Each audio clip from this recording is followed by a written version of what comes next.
Welcome to History for the Ages, where we bring to life people, places and adventures from the past. World War I began with the assassination of Franz Ferdinand, the Archduke of Austria. Whether you believe this or not, and the reality is far more complex than this, it's actually a great example of cause and effect. A man is assassinated and a war begins.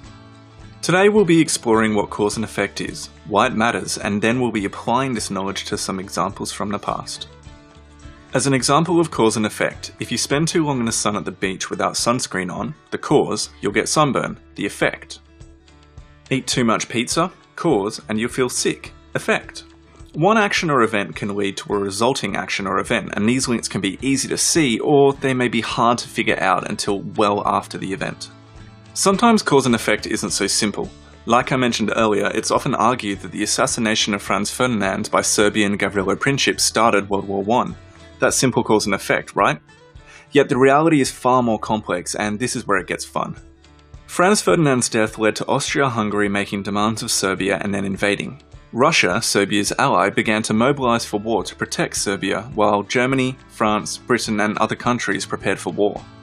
However, we haven't addressed France's desire to reclaim land lost to Germany in the Franco-Prussian War of 1870 to 1871, or mentioned the influence of nationalism on European nations. Additionally, there was conflict over colonies throughout the world, the tension a system of alliances created, and many other factors. I've only addressed a few of the possible causes of World War I, and yet we see that the question of cause and effect is far more complex than first thought. Who cares about cause and effect, and why does it matter? Cause and effect allows us to see the flow of events and the progression of societies and cultures over time. We can question and explore why developments occur, sometimes being able to take this learning and knowledge about the past and apply it to our present circumstance. This is the big idea for today. Understanding cause and effect allows us to trace changes over time, while trying to apply this understanding to our present circumstance. It's interesting to consider short-term and long-term effects within history.